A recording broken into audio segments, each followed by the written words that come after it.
एक महात्मा एक गांव में डपली बजाकर बहुत सुंदर सुंदर भजन बोलते हुए भिक्षा मांगने आए। कंधे पर एक बड़ा सा थैला लटकाए हुए था। जिस घर से जो भी मिलता थैली में डाल लेते। गली के मोड़ पर एक घर के आगे वह भजन गा रहे थे। कमला नामक एक साधारण सी महिला दरवाजा खोलकर बाहर आई। कमला को उन संत महात्मा के मुखमंडल पर न जाने क्या दिखाई दिया। पहले तो कमला ने महात्मा जी के चरण स्पर्श किए और फिर हाथ जोड़कर आग्रह पूर्वक उन्हें घर के भीतर ले आई। महात्मा जी अपनी डपली और थैली जमीन पर रखकर कुर्सी पर बैठ गए। कमला महात्मा जी से बोली, महात्मा जी, आप भजन बहुत ही सुंदर बोलते हैं। आपका मठ या आश्रम कहाँ है? महात्मा बोले, बेटी, संत और पानी चलते रहने चाहिए।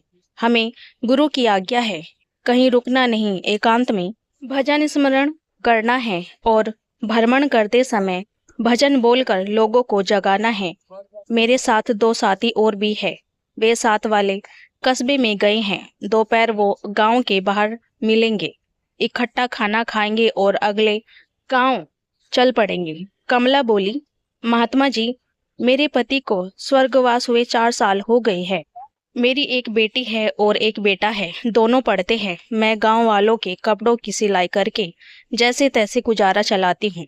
बस अब तो यही इच्छा है कि बच्चे अच्छी पढ़ाई करके कमाने योग्य हो जाए। बेटी की शादी करके सुरखरू हो जाऊंगी। कमला बोली, मैं भाग्यशाली हूँ कि आपने मेरी विनती स्वीकार की और मेरे घर चरण डालकर मेरे घर को पवित्र किया। मेरी एक विनती और स्वीकार कीजिए, घर में जो भी रूखा सूखा बना है ग्रहण करे। कमला का आग्रह स्वीकार करते हुए संत बोले, जा, मेरी बच्ची 2 चपाती और जो दाल सब्जी बनी है ले आ। कमला खाना लेने रसोई में गई। थाली में भोजन परोसकर महात्मा जी के सामने मेज पर रख दिया। महात्मा जी ने भजन समाप्त किया, उठकर हाथ धोए और कुछ मंत्रों का मुख से उच्चारण करके भोजन शुरू किया। तभी स्कूल से बच्चे भी आ गए। बच्चों ने महात्मा जी को माथा टेका। महात्मा जी ने खाना समाप्त किया, अपनी डपली और थैली उठाकर चलने को तैयार हुए। कमला ने महात्मा जी को माथा टेका तो महात्मा जी ने आशीर्वाद देते हुए कहा, बेटी, हमेशा खुश रहो। कल जिस काम से दिन शुरू करोगी, सारा दिन वही काम करती रहोगी। इतना कहकर महात्मा जी चले गए। कमला ने बच्चों को खाना खिलाया और सिलाई मशीन पर काम करने बैठ गई। शाम हुई तो काम से उठकर रसोई में जाकर रात का खाना तैयार करने लगी। बेटा होमवर्क कर रहा था। माँ ने बेटे को आवाज लगाई। तीनों ने मिलकर खाना खाया।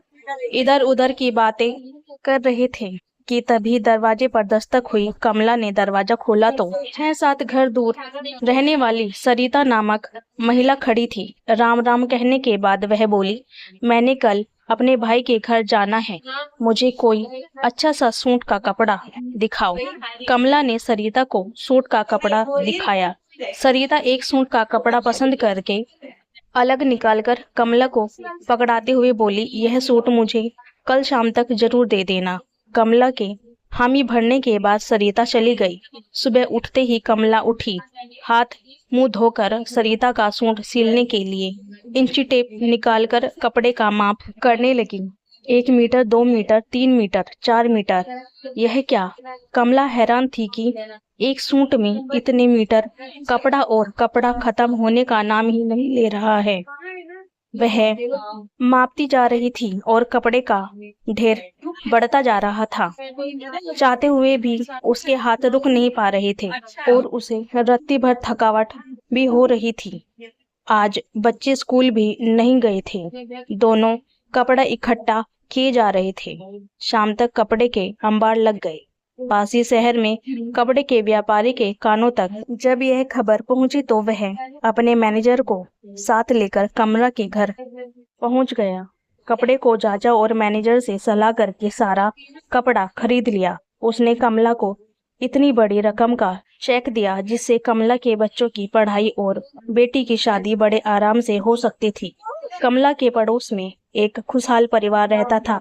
उस परिवार में रहने वाली जानकी रानी नामक महिला कमला के घर आकर उसे बधाई देते हुए बोली, बहन यह चमत्कार कैसे हुआ? कमला बोली, यह सब उन संतों के आशीर्वाद से हुआ है। मैंने तो बस उन्हें खाना ही खिलाया था। जाते जाते उन संतों ने यह कहा कि जो काम सुबह करोगी शाम तक वही करती रहोगी, आगे सब आपको पता ही है। जानकी रानी अंदर से जल भुन रही थी पर ऊपर से मुस्कुराती हुई चली गई। वह पछता रही थी कि संत तो उसके घर के बाहर भी आए थे पर उसने ध्यान ही नहीं दिया। जानकी रानी ने घर आकर अपने नौकर को सख्ती से कहा कि उस डपली वाले महात्मा का पता करो, जहाँ भी मिले उन्हें लेकर आओ। नौकर ने पता किया। 2 गांव दूर वह महात्मा मिल गए। नौकर की मिन्नत करने पर वह अगली सुबह नौकर के साथ जानकी रानी के घर पधारे। जानकी रानी बड़ी खुश थी। उसने महात्मा जी को अंदर सोफे पर बिठाया, साथ ही कुर्सी पर स्वयं बैठकर नौकर को आदेश देने लगी, चाय बनाकर लाओ, जल्दी खाना लेकर आओ।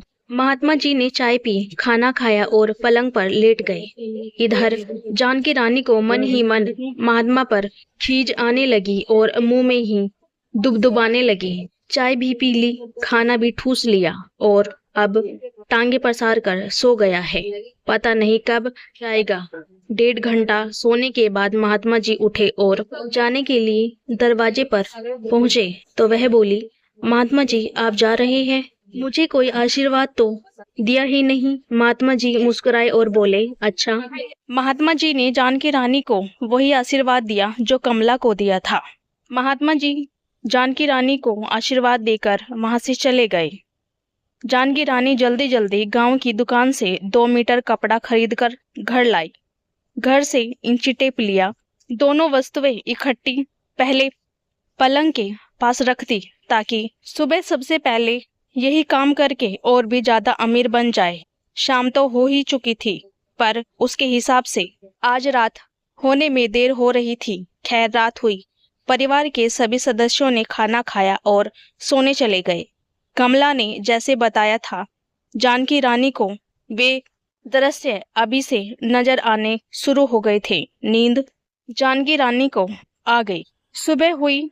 जानकी रानी के पति ने उसको आवाज लगाई।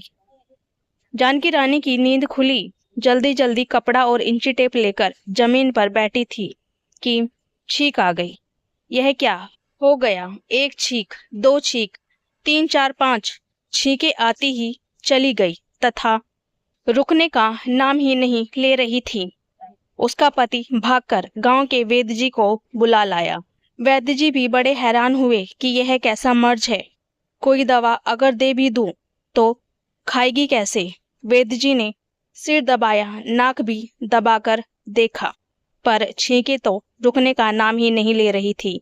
वैद्य जी जानकी रानी के पति से बोले, आप शहर से डॉक्टर लेकर आए, वह कोई टीका लगा दें तो शायद बात बन जाए।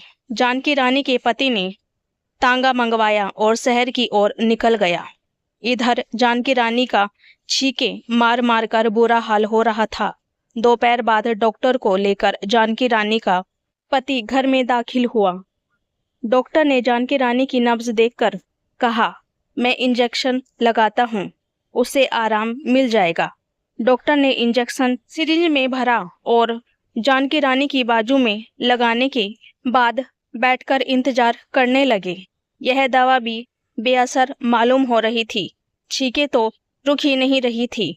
अब डॉक्टर ने कहा, मेरी डॉक्टरी लाइन में यह पहला केस है, आप इन्हें मेरे क्लिनिक ले जाने की तैयारी करें। वहां जाकर ग्लूकोज में दवा मिलाकर देने से आराम आएगा। गांव के प्रधान की गाड़ी मंगवा ली गई, परंतु आश्चर्य, गाड़ी में जानकी रानी को बैठते ही उनकी छींकें रुक गई। घर में खुशी की लहर दौड़ गई। सभी सोच रहे थे कि डॉक्टर के इंजेक्शन ने अपना काम कर दिखाया है, पर जानकी रानी जानती थी कि छींकें क्यों और कैसे रुकी है। संत महापुरुषों की सेवा करके प्रभु से मिलने का रास्ता मांगे, सांसारिक वस्तुएं अपने आप मिल जाएगी। जय श्री कृष्णा। राधे राधे।